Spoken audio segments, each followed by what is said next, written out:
Hi, everyone. Welcome to Econ 2111. So today it's the economic history of Canada, but this time the portion is on New France. So as we start here is how we're going to be going at it. We're going to start with dispelling some myths that talk about New France. Then we're going to compare New France with the United States. And then so that way we can start finally answering the question of why was Canada poorer than the United States? And then we're going to jump on the explanations, and they speak to an institution that is known as seigneurial tenure. Okay, so as we do so that's what I said in the introduction. We start by explaining. Today is essentially we try to explain why is Canada poorer than the rest of North America. More precisely, we want to concentrate on some of the within Canada differences that I mentioned in lecture 5. That allows us to pinpoint how, and that how is true the difference between French Canadians and everybody else. And then we are going to see today that the difference between French Canadians and everybody else had roots in the colonial period. So in that colonial period refers to when Canada, and mostly Quebec, where the French Canadians are, was known as New France. I'm going to show a map on the next slide for this, but New France was really a gigantic area that encompassed everything from, well, obviously the St. Lawrence River up to Louisiana. So it goes from the Gulf of the St. Lawrence River to the Gulf of Mexico, which is, heck, it's like half of North America. It's huge. Now, the population of this area was, first of all, largely concentrated in Quebec, and it was obviously French and also Catholic. As a result, it was first settled at the beginning of the 17th century, but it really only started to grow demographically to be relatively important by the 1660s. So just to give you an idea, this is New France. New France is everything that's in light gray that isn't shaded. So if it's shaded, this is Spanish, this is Spanish, this is British, this part here is British, this is British, and this here is British. But everything else here is French. And that's roughly around 1750. Now, what I want you to notice is this darkened area here. It's not because it's under other people who are like, it's under rule. No, it's just that this is where agriculture takes place. And this is where the population of New France, which is like not small, but not big either, most of it is in that little strip of land right there. Right, this is where you'll find most of the inhabitants of New France, and this is Quebec. And just to give you an idea, this is the population of New France over time. So it starts at less than like 10,000 people, but grows to like close to 60,000 by the time the British take over the colony. Now, just a detail of history, New France is under French rule until 1760. After that, it is conquered by the British and it becomes a British colony. We'll see a bit more about this next week. But essentially, this is what happens to its population up to the point where the British conquer, right? So the last census that we have is 1754. That means that like this is the stop point here that we have. The British conquer just here, kind of. And there's other estimates that say that when the British conquered, there was an extra 5,000 people that lived in the colony, so that the colony was roughly 60,000 inhabitants. Okay, so first of all, we have to dispel some myths, and these you will have to remember. First of all, the colony, this is a claim that historians have frequently made and that we've touched on in the class on mercantilism. The idea was that the economy was mono-industrial. There was only one sector that dominated, and that sector was the fur trade. That is not true. It was technically true at early points in time when the colony was first being settled. But by the time the British conquered, the fur trade is like not even 10% of total output. So just to give you an idea, this is the graph you already saw from lecture 6 on mercantilism. Here you can see that this is the share of the fur trade as a proportion of total output, right? So how much does the trade in furs internationally represent in terms of the total output of the economy? So that includes like agriculture, the urban sectors, et cetera, et cetera. Yes, it's initially relatively big, but you can see that there's a downward trend over time where the fur trade gets to be smaller and smaller and smaller and smaller and smaller, so that by the 1790s, like it's not even like 5% of output. And by the time the French rule ends, it's less than 10%. So it was pretty much on a steady decline before that. So it's not true that the economy is like purely dominated by the fur trade. It's not. It's actually less and less so as time goes by. Number two is the historians basing on themselves on this idea of a mono-industrial economy where there's only like the fur trade and nothing else. They used to make this claim that the economy was stagnant, so that there was no improvements in living standard. And to some degree, there is maybe some evidence for this, which is that, for example, real wages did not increase. So like the wage per day did not increase. So if you look at welfare ratios, there is no like persistent increase over time. But actually, when you look at GDP per capita, which allows for the possibility that people were working longer days and they were working more so that their income went up in total, even though like on a daily basis, they were paid the same. Sorry, I have to clear my throat. That suggests that there was actually increases in GDP per capita. So just to show you what happens on the next slide, if you can concentrate on the red line, forget the blue line, it's not important here. The red line is GDP per capita, and it's denoted on this axis here on the right-hand side. And this is indexed to 1. So that means that 1688, this point here, is like the GDP per capita in 1688 over the GDP per capita in 1688. This point here, for example, is the GDP per capita in 1734 over the GDP per capita in 1688, which means that here when it's 1.4, say, as a value, this means that GDP per capita in 1734 was 40% greater than in 1688. Now, you can see that there's a positive trend, and over time, right? So this 1688 is probably like a low point for starter because this starts in a war year. So it's probably like a bit higher initially. So say it's like here before, but you get like some increase in the period up to 1740. Forget the first and second period thing. This is from another paper of mine where I just took the graph that I had in that paper. You can see that there is some growth that's happening, right? So there is something happening and there is some increases, which suggests that the idea of a stagnant economy is just wrong. It's just not true, right? So the economy is growing, and it is growing at a very decent pace. Now, the point of reversal here to 1760, that's probably because of a big war. No, not probably. That's because of the big war that happens when the British conquer. And when the British conquer, and the point here actually is not 1760, this point here, the little red one, is 1762, is a few years after the British conquered a colony. There was a lot of destruction while the British conquered. So there was like a massive decline in living standards. So this is probably reflecting the reversal that was due to the war. So yes, it seems like there's no gain overall from the entire period, but in periods of peace, the colony's growing. So it's not stagnant economically, and even more years, like in this period here, it's not doing very poorly.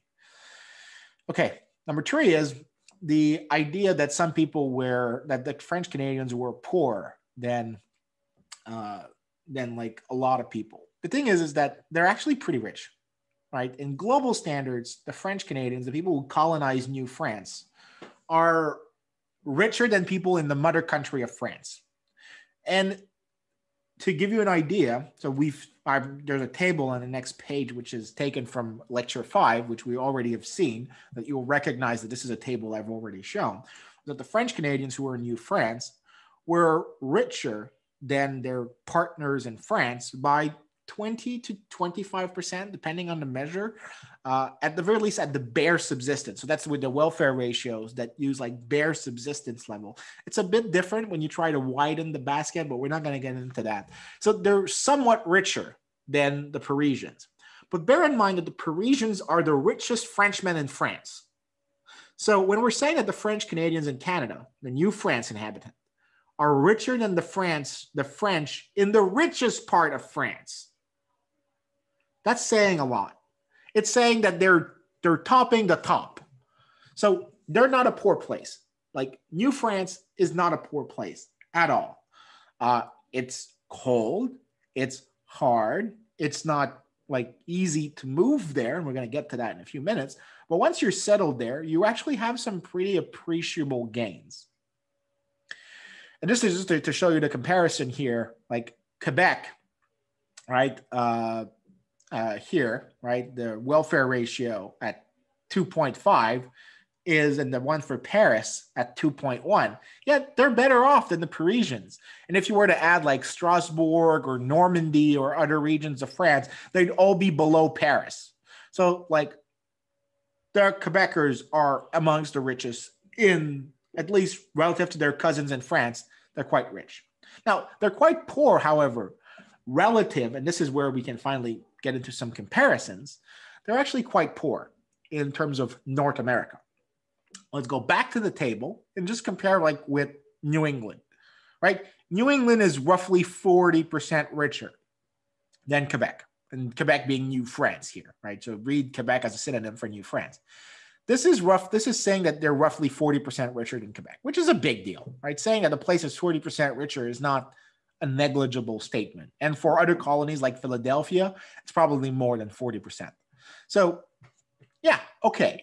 Maybe like this is the thing that is true, is that in North America, it's a poor place. But being a poor amongst the rich is not exactly a terrible feeling, right? I'm not saying it's like what you want to have. You prefer to be richer, obviously, but this is not true to characterize New France as like a very poor place. It's not. It's a relatively rich place by the standards of the time.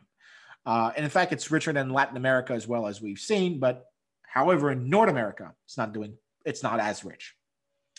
Okay, now let's add some details about the comparisons with the US. So the place is poor by at least 40%. However, that gap doesn't grow or lessen over the period that it's under French rule. The gap is pretty much constant, which suggests that the growth rates on a year-to-year basis are roughly identical. And when we say identical, they're close to zero. So they're positive, but they're very much inching to zero. So there are some gains on per capita in the long run for both the United States and the American colonies, but they're not very fast. They're fast by historical standards by that point, but you're not seeing massive increases year per year for a GDP per capita. Now, that being said, there is one other big difference that we need to know. So it's not just that there's a level difference, but no trend difference. There is a difference in terms of the population, and that's really important. The population of New France isn't growing as fast as that of the American colonies. The American colonies are growing incredibly fast because of rising immigration levels. So there's a really, really, really large number of immigrants that move to the American colonies. And they're very enthusiastic about moving to the colonies, and the numbers are gigantic, right? It's a huge number of people who move. So just to give you an idea, this is the population of New France expressed as a percentage of that of the American colonies. Now, if this is falling, right, as it is on this graph, it says that the population of New France was growing at a slower pace than that of the American colonies.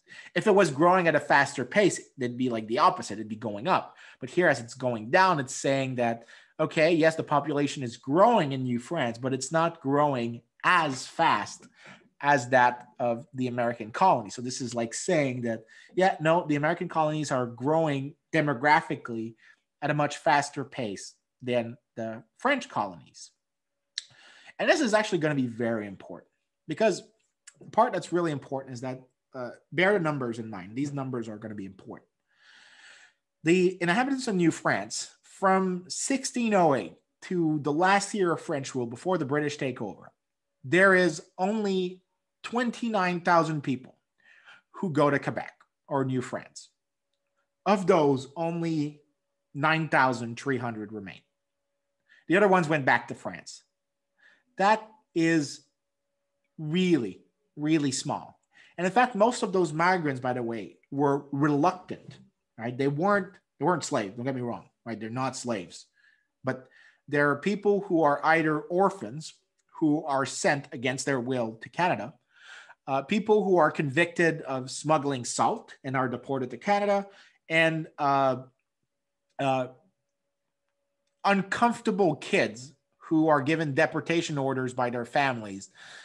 These are known as lettres de cachet, and they basically meant that they would be deported. And there's a few of those, and the remaining ones are the soldiers who stayed behind because they were invited to go to Canada, and once they went to Canada, they were offered to stay behind. So the crown paid for the cost of moving across the Atlantic, but they were also invited afterwards to stay, and they were given plots of land for staying behind. So there's a few of those, but very few of them came like, yes, I'm going to spend my money to come and stay there.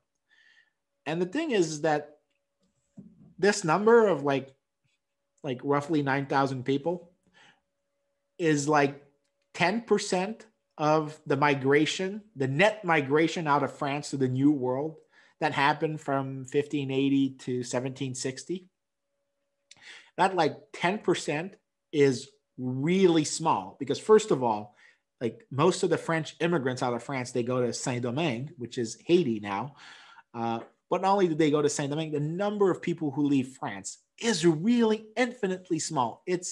There is in that span of 2 centuries ish, there's only 100,000 people who left France. However, if you compare, for example, with Britain, there's close to 1 million people. It's not 1 million people, but it's like 750,000 people leave Britain for the New World. So the numbers are huge for the people who live to the New World. And the Spaniards are also those who, like, there's 500,000 people who leave Spain.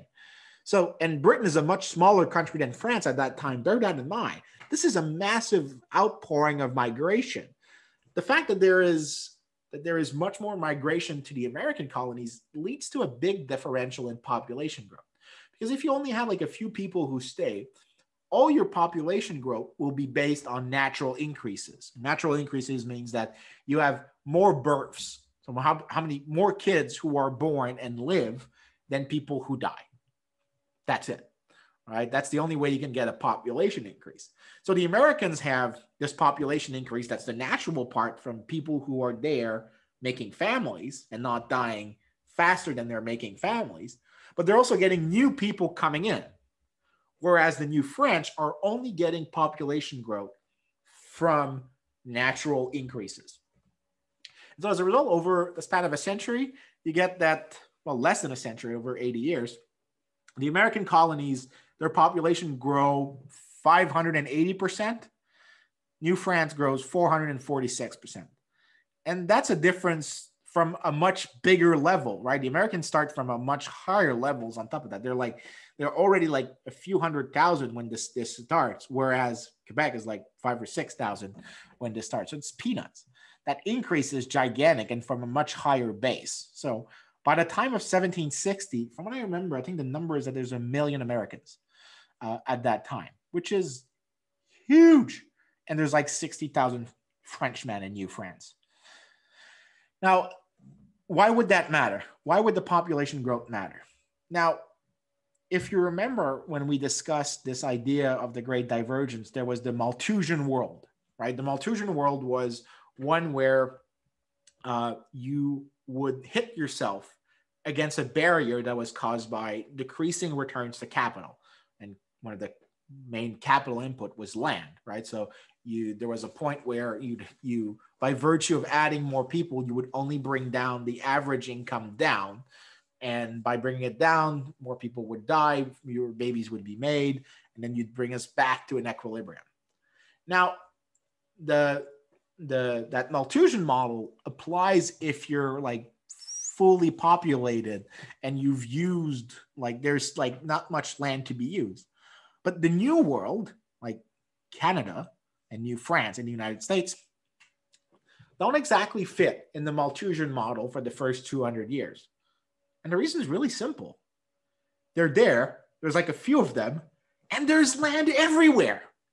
Like, it's really easy to just add new inputs of land. It's really to bring in new acres and just clear farms, because that constraint that makes the Malthusian model work, it's just not present. It's just like a very weak constraint. It's like, it's there, but it's like, yeah, but look, we're not at that point where we're constrained population wise. So we can keep having like a very fast growing population.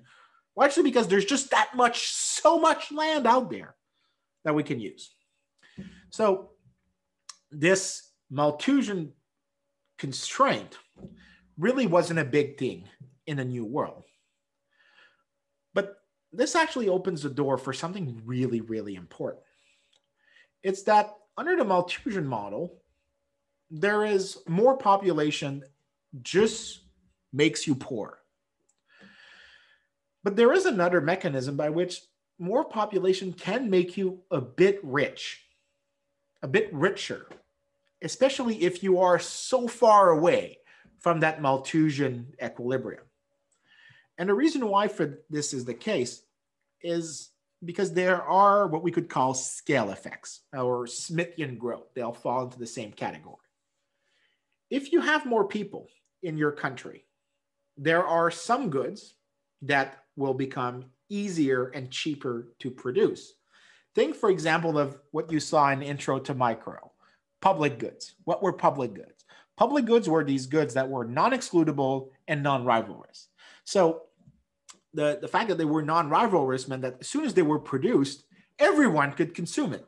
So the benefits would be multiplied by the number of people.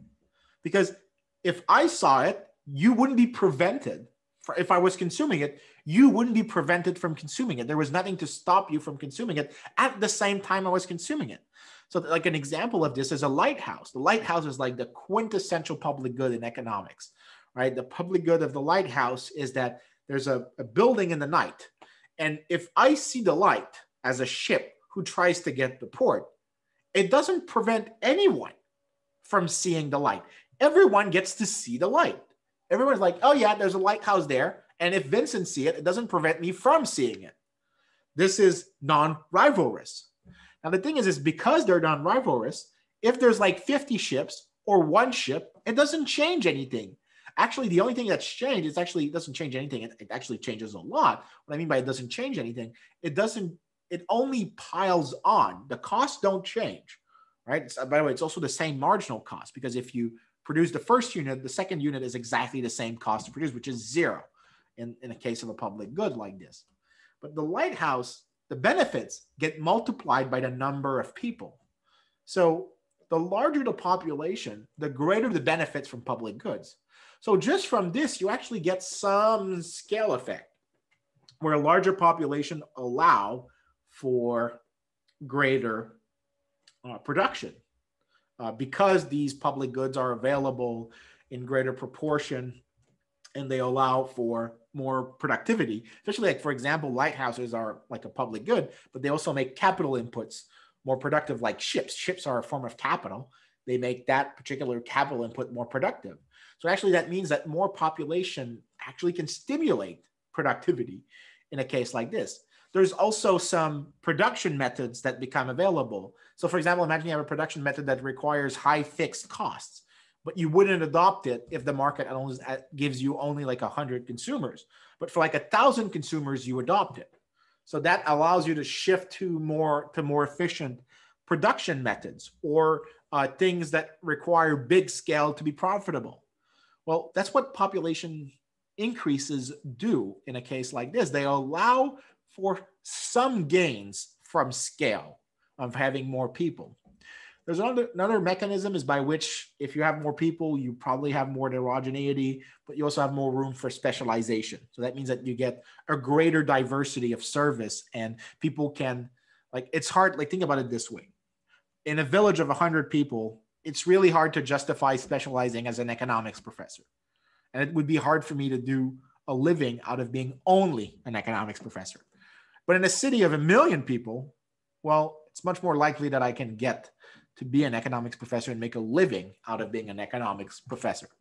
Right? The idea is that the larger the share of the market, the more we can specialize into a greater array of specialty. And here, specialization is a good thing because it means that we concentrate on our comparative advantages. So in a setting like this, larger population can be advantageous. And here it's why the advantage of high migration is a big deal. Because if you're attracting more and more people so that there's people who want to move there, what you're doing is actually by increasing the scale, you're making the economy more productive as a whole. As long as you're well below the Malthusian breakpoint, even though you would have no technological gain, having more people in that setting is actually, in that particular setting where you're well below the land constraint in the Malthusian model, you actually get bigger and bigger and bigger, well, bigger, like larger, higher levels of productivity because of that, because you have more people. So migration in a case like this attracts people in. And by migration, by the fact that people come in through migration makes the economy more productive as a whole. And it can create a gap between places with very small populations and places with very large population. And now you can start seeing where this point about demography is going to factor in. It's going to factor in by the fact that even though there's no technological change, which is not the case, right? It's just we're doing this for simplification purposes. Without any given technological change, if the Malthusian constraint of limited land relative to labor doesn't apply, having more people actually increases productivity. I mean, the differences between countries will be explained in this case. By what? By differences in the levels of population. This is a weird setting in the case of no technological increases where population levels are actually going to determine differences in productivity. There's another reason why this would be important. The other reason why that complements this story about the gains from the economies of scale and the greater scope for specialization, the cheaper cost of public goods, and the greater reward from public goods relative to population is also the fact that when there were wars, there was a larger market on which to rely on. Because if you lived, and I want you to think about it this way, if you lived in a world that was pure free trade, the population of your country really doesn't matter in this case, because you can just exchange with everybody else. Your effective population is that of the whole world. So doesn't really matter in this case. Everything will be factored in through prices. But now imagine that you have a world where there's not perfect free trade. And in fact, there is also this idea that once every 2 years, there's a war that locks you out of world markets. So not only is there there is some international trade, but there isn't a ton of it. And your access to that international trade varies from peace year to war years. So in peace year, you can engage with the rest of the world. In war years, you're locked in with your own group. Well, if you're like 60,000 people producing for 36 million people in France, and you have made your production plans in function of accessing the 36 million people in France, but then when the war happens, you don't get access to the French market, your market went from 36 million people to 60,000. That basically means you probably have to go out of business. However, for the American colonies, that wasn't that big. It was still a problem, but it was kind of less of a problem because the Americans had a large domestic market to rely upon. So if, say, for some reason there's a war year and the war makes it costly to ship things across the Atlantic, well, the Americans could rely on domestic markets to at least like hit some of the shock, right?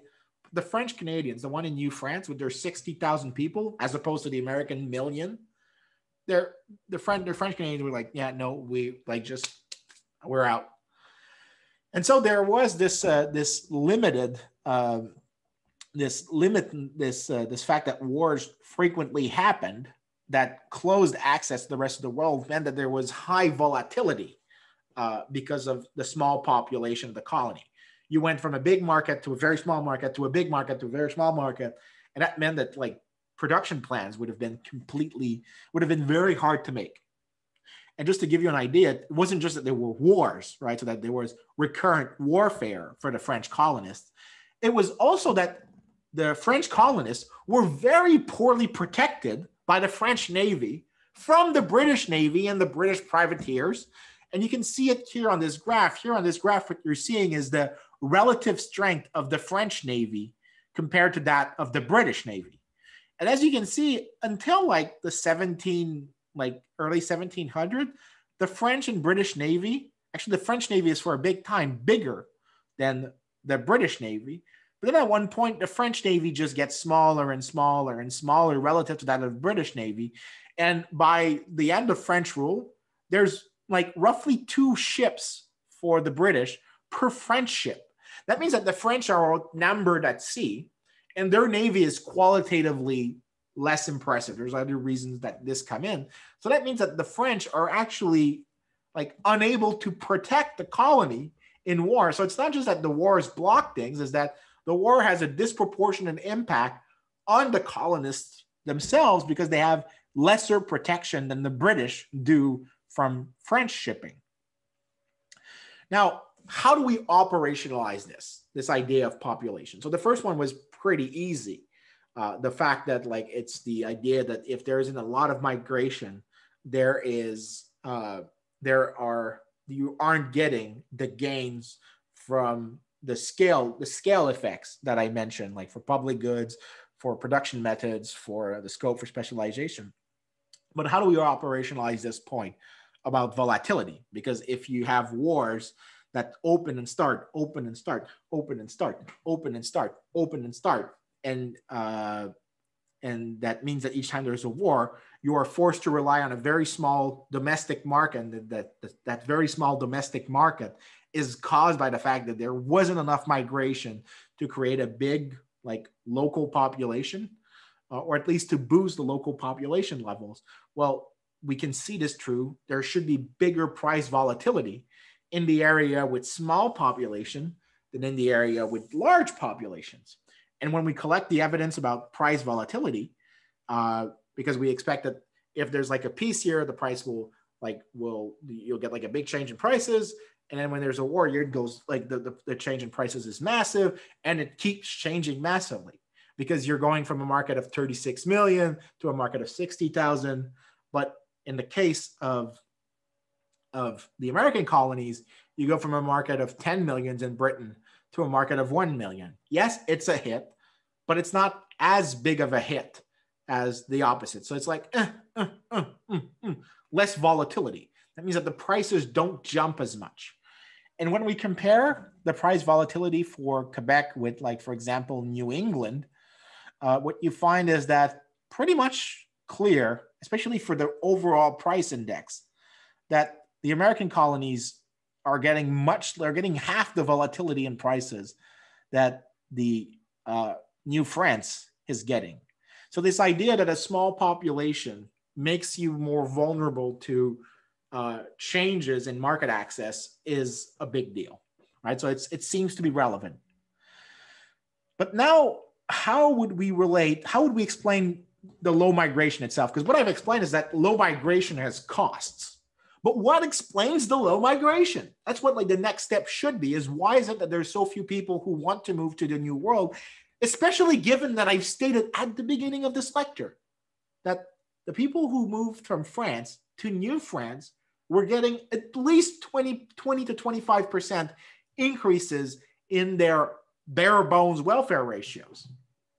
Okay, so what explains why they're not moving in spite of, why are we getting those very small migration numbers, and most of them reluctant, that come against their will? why is it that we get so few migration compared with the Americans?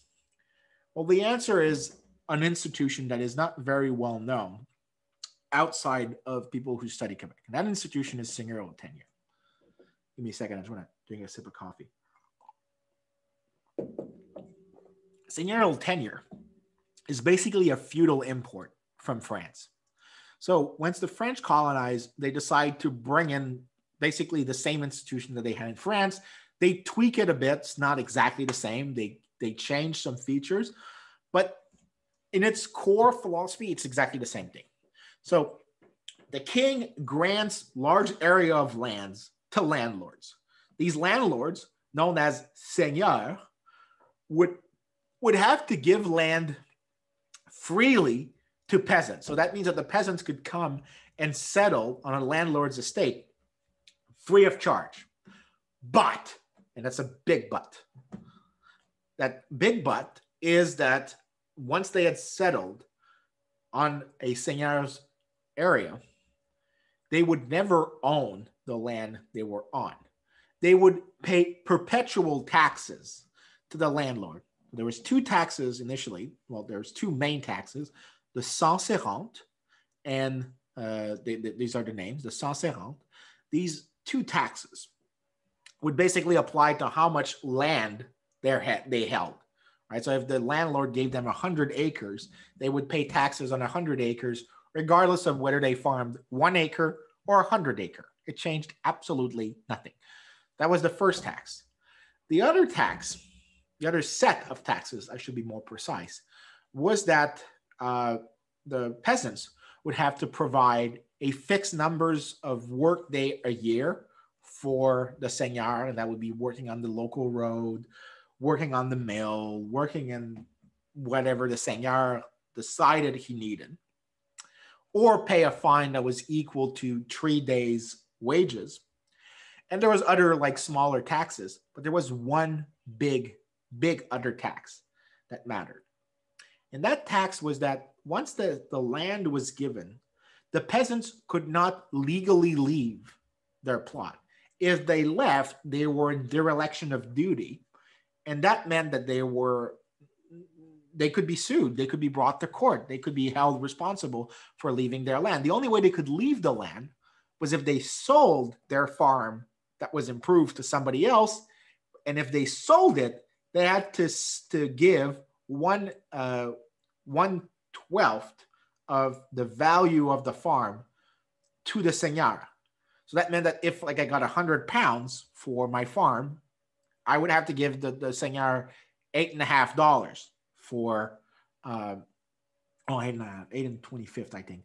I would have to give that portion of the value of the sale to the seigneur, which is a huge tax on my ability to move, which meant that the peasants were basically locked in into wherever they settled first. The only time they could move was once their kids would leave the farm.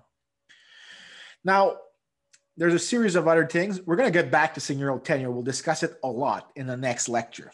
But the seigneurs also had monopoly rights over milling, and they could impose entry barriers on potential competitors in other sectors like sawing wood, building shipyards, clothing factories. They basically had very strong monopoly rights on certain activities, either de jure, so by law, or de facto, by fact. They could have really big monopolies. Now, these features taken together are going to be sufficient to massively reduce the returns from migrating from France to the New World. And that's how we're going to tie it.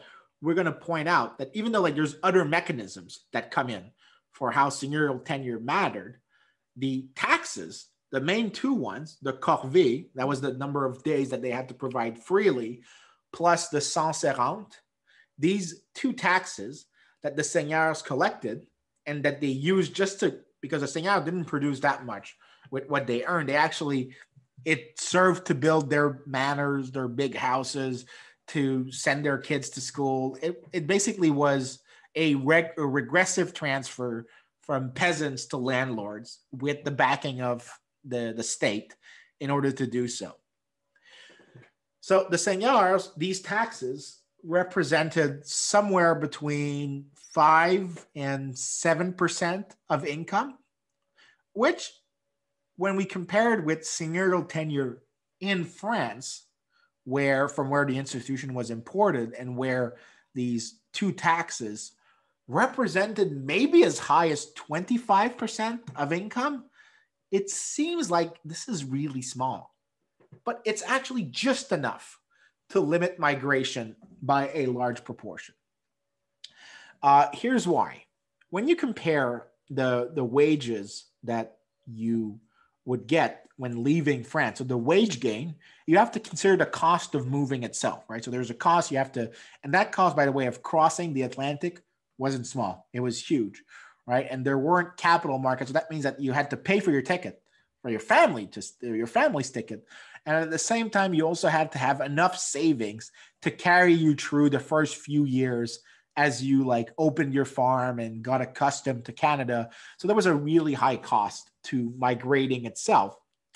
But in addition to that, the colonists would also consider not only the cost of migrating in terms of how much they paid to cross the Atlantic, but how much would they get net of taxation. And the thing is that when we compare with the American colonies, in the American colonies, the taxes were very low. And when you compare the returns from leaving Britain, which was a very highly taxed place, don't get me wrong, Britain had high tax rates for the period we're studying. And that meant that leaving Britain meant that you had massive gains from migrating. Because in America, whereas Britain had high taxes, the American colonies had very low taxes. That meant that the returns from migrating were big for moving from Britain to the United States. But for moving from France to Canada, yes, you did gain, but it was just enough to eat away some of the benefits from moving, and the benefits that were eaten away, right? So what you lost from moving, so you that number that came from just the small taxes that existed in New France was just enough to maybe make the move across the Atlantic not worthwhile. And so as a result, the seigneurial taxes, this is the argument I'm going to put for you, and there's evidence in the next slide where I'm going to show you the numbers. It actually slowed down population growth. By slowing down population growth, by altering the returns to migration, seigneurial tenure, its implantation into New France, limited the gains from migrating, and obviously as a result, also limited the gains from increasing the scale, from increasing the population. So the thing we mentioned earlier, where greater population would mean greater productivity, that was blocked to the colonists in New France because seigneurial tenure discouraged voluntary migration to the New World. And that caused an initial level difference, right? I said that the growth rates between Canada and the United States were pretty much equal, but they had the same growth rate, but they had massively different levels of income. So all incomes would keep going up by the same proportion, but there'd always be the same gap between them in terms of proportions. That is explained. That big gap in terms of initial proportion level differences is largely due to the initial population effect that's there, and the fact that seigneurial tenure discouraged migration. And just to give you an idea, this is from a paper paper of mine that got published in the Social Science History, which is a really nice little journal. If ever you're interested, I really like that journal. It has really good articles that are very multidisciplinary between New France, but not between New France, but that cover history and economic history and mix a lot of different things together. And here, what I want you to notice is that forget England and New England here. Just look at these first two columns. So this is how much the people who moved from Paris to Quebec would earn in terms of extra living standard, assuming that without accounting for the effect of taxes on their net income. You get that the gains with, depending on the different welfare ratio that you're using, are somewhere between 15 and 40%. These are the gains from migration, the low and high bound. However, once you account for taxes, it's 8.3 to 23.6%.